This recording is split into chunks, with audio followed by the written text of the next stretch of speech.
How's it going, everybody? My name is Nicosaurus71 and welcome back to this Let's Play of Pokemon Colosseum. Now, at the end of the last one, we got our Pokeballs and we were needing to head back to Fennec City to talk to the mayor, I think. I don't remember. Anyway, so between episodes, I did manage to go back to Fennec City and battle the two trainers that were here. They're just basic battles, pretty much just a means of grinding for levels, but... So, now that we're back here, let's talk to this lady.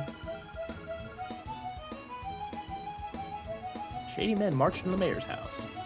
Alright, let's go help the mayor. Oh my god! That afro, though. Oh, how aren't you boys frightfully pathetic? You mean to tell me you were bested by these darling infants? Darling? Did you say your name was Wes or something? I so don't like saying this, but we're not at liberty to keep your lady friend at liberty. That sweet young thing, she can see things that ordinary people aren't supposed to see. That just will not do for what we're planning to do. No, it just won't do at all. If you don't like pain, like most people, you can avoid the pain by keeping your nose out of places that needn't be. Boys! Oh, boys! Yes, we will. Boys, I shall make my return to Pyrite now. Do you remember that I will be waiting for you to return with that little lady? Am I making myself clear? I won't accept failure from you again, boys. Ho ho ho. Let the music spin. Let's get it on. Riba. Can't roll my R's. Bamba. All right. You. Last time you caught me off guard. That's not gonna happen again. Sure, we'll say I caught you off guard. Why not? If it makes you feel any better about yourself, kid.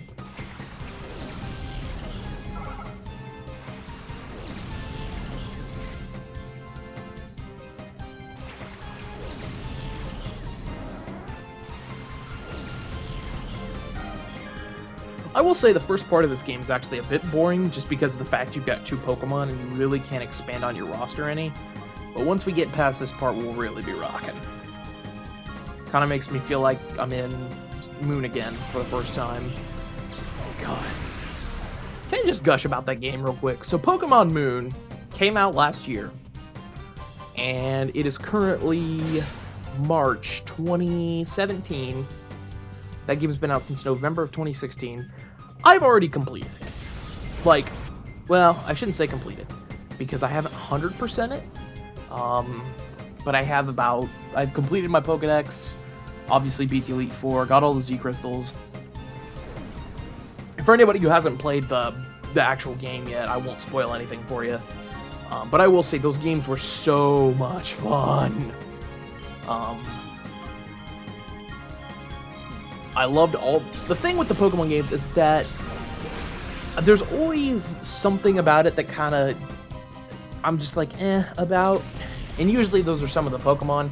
This generation I didn't feel that way about any Pokemon except for like one, and that one knows what it is. Damn it. But yeah, the entire game just felt really like good. The story was super fun to play out. Probably the best Pokemon story that they've had since, I would almost say Diamond and Pearl. Maybe, well, maybe not Diamond and Pearl. I'd say Platinum. Yeah, just so much fun. But the first island was so damn slow. And I understand it was a tutorial, basically. Oh, by the way, we killed this guy. The only reason I'm talking about it now is because there's nothing interesting happening yet. It was just a lot of fun, personally, for me. Okay, now let's get back into it. My turn now. I'm not gonna end up like Foley. I think I already used that voice. Mirror B, Peon, Trudley. Like the battle. Set up Duskull and Spinarak. It should be two. I think he's got 3 Pokemon? Yeah, because the last Pokemon is something that we're going to talk about once it pops up. But yeah, going back to what I was talking about a minute ago with Sun and Moon, the game was just, once you got past the first island, you got your first, trials and stuff done, the game flowed so well, and I was super impressed, and I was very, very pleased with it, so, I don't know. That's my little 2 cents about the Sun and Moon. Okay, so here comes his Makuhita. Now, this is where things get interesting. So we'll see here in a moment. Okay, so what just happened? Wes, it's that one, that Pokemon. Those jerks captured me because I saw that Pokemon. I can see a black aura coming from it. They must have done something to that Pokemon. Wes, be careful. This Pokemon isn't afraid to attack people. I know, Wes. I hate to say this, but there's no other choice. Get that Pokemon back from the bad guys. You have to. You can. Actually, only you can do it. Umbreon, use Bite. That whole thing happens, and poor Umbreon's just like, guys, can I attack? That was something I was very pleased that they changed in the 4th generation. You can't make a switch out immediately. Oh god, Espeon, you're about to get wrecked. Now, I think this is a scripted sequence, so I think if I just throw a Pokeball, I think I'm gonna go. But the instant switch-ins I thought were kind of obnoxious, but it's whatever. Okay. Wes threw a Snaggle. So this is the main capture? What was that word? This is the main capture mechanic of Pokemon Colosseum. Is that you can only catch these Pokemon that are called Shadow Pokemon. Okay, that's what I thought. It was a scripted sequence. That or I just got really lucky. Anyway, those are the only Pokemon you can capture. Now, the way they make it sound is that you can just catch whatever Pokemon you want with the Snag machine, but the game is actually coded not to let you, which sucks because there's some really powerful Pokemon in some of the later boss fights that I'd really like to have. Just saying. But this is the main, like I said, this is the main capture mechanic as far as this game's concerned. Mainly because it was Genius Sonority's first attempt at making a main series Pokemon game that wasn't like Pokemon Stadium or anything like that. So they didn't want to just take the Pokemon formula at the time and just go, okay, this is ours, thank you. Oh man, what are we supposed to do? We got flattened again. Mirror B's gonna chew us out. What do we do? What is there to do? Run away. Okay. You did it, Wes! You snagged that Pokemon from that goon! But I'm sure... What is that jumping animation? I don't care. But I'm sure there are others like it. Let's get all of them back from the bad guys. Okay. So I said earlier that there was no, starter choice in this game. I was kind of lying. So with this game... At this point, we cannot progress until we beat one of these 3 goons. So there's a green one, a red one, and a blue one. Now each of these guys have a Shadow Pokemon. Here's the blue one. You don't need to beat all 3. You can just beat one. The other 2 will show up later in the game, so you won't have to worry about missing out on any of Shadow Pokemon. We're gonna pick this guy. We're gonna pick the red guy, and you're gonna see which Pokemon. Wahaha, you're going to beat me? You are? Don't be crying out of regret later. Mystery Troop Rosso would like to battle. So now, Quilava and Grimer. I think you can understand why I picked this guy. So each of these 3 guys have one of the second stage Johto starter Pokemon. Obviously, we're seeing here Quilava. The green guy obviously has Bayleaf, for whatever reason I couldn't think of its name. And then the blue one has Croconaw.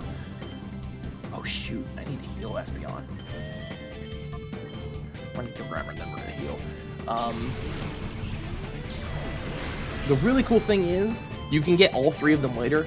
And it was actually very convenient at the time, because either they had just come out, or they were about to come out. Fire Red and Leaf Green. And with those games, you could only get... It essentially left the 3 Johto starter Pokemon out in the open. Actually, I want you to attack him, Leon. Because you can get the 3 Hoenn starters through Ruby and Sapphire. You can get the 3 Kanto starters through Fire Red and Leaf Green. You couldn't get the 3 Johto starters, which was very, very unfortunate. However, this game actually gave you access to the 3 Johto starters, even though they were only secondary forms. But, obviously, you know, with breeding and everything, you could just do that.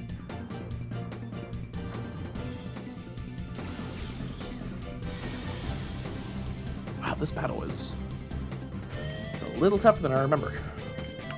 But we shall carry on. Should we return? Yeah, we're gonna return. Shouldn't kill. Oh yeah, it didn't even do that much damage. Oh, that's annoying.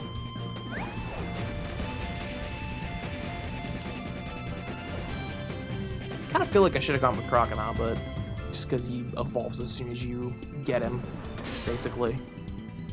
But with as much time as it probably take to get Quilava to purify, I think we'll be alright.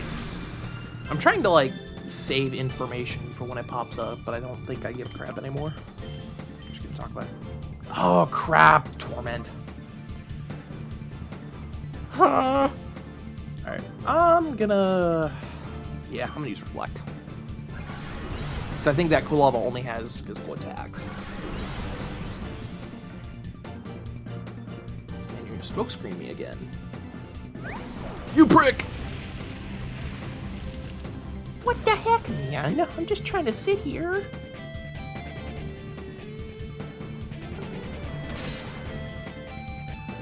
Down goes Spring Pig. I want to meet the person who conceptualized Spoink and just be like, how many drugs were you taking when you conceived this thing?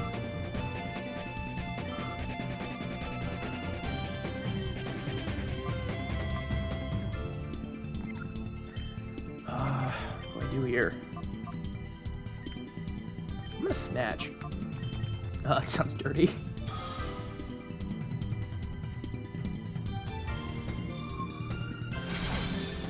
Okay, that's enough. I believe. Smoke screen. Aww. Up steady spaghetti.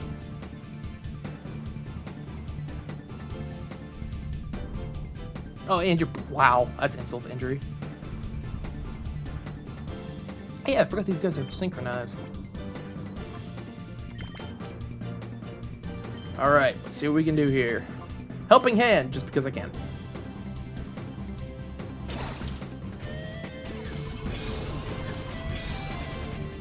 I remember back in the old days when I played this game, I still kind of believed in the urban legend. If you, like, mash A, you would catch a Pokemon. Just about broke a GameCube controller that way. Luckily I didn't, because I'm using one right now, but it's whatever. Alright. So we've caught 2 Shadow Pokemon. You're tough. Shridley and Foley can't be blamed. I think that's what he said. It doesn't give you very long to look at the post-battle text. What was that strange Pokemon? What did you do? What did you people do to it? That Pokemon, it's a Pokemon that we turned into a fighting machine by artificially closing the door to its heart. You can just say you, like, took its soul away.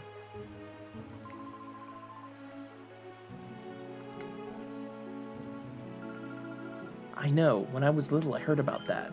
They say if any Pokemon closes the door to its heart, it can be gradually reopened by battling together with it.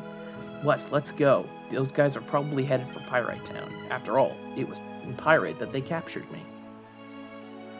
Alright, first things first, we are going to go heal. Because I should have done that after that last battle.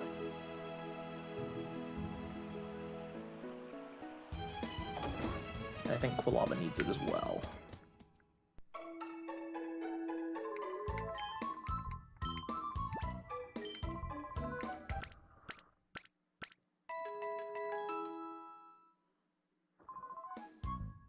Thanks for waiting. Restore your Pokemon to full health. We hope to see you again. Now, I'm sure almost everybody knows, if you know anything about Pokemon, you know how the Pokemon Center works. But there's one mechanic to the Pokemon Center in this game that's slightly different. And that is It is the only way you can save the game. Yes, for whatever reason, Genius Sonority decided they would put save points in this, rather than just having the save option in your start menu. I'm sure, you know, I'm sure you saw that there was no save option in the start menu when I used it earlier. Okay, so we're gonna look at our 2 new acquisitions. Makuhita, the fighting type Pokemon. It has the ability Guts. So that's actually really good. So if it gets burned or anything, that means that it negates the attack drop of a burn and can actually turn that into power. Okay. Here's Quilava, Mono Fire type. Quilava's ability is Blaze, which ups its fire moves in a pinch. So the actual ability, if its health drops below, I believe, a third, fire attacks will go up by 1.5. They're typically special attackers, so we're probably going to be getting moves like Flamethrower and stuff like that later on. He's not... Well, I think Typhlosion's actually decently fast, but... He's definitely not very fast. He's a very bulky physical attacker. Obviously, we're hearing about these guys.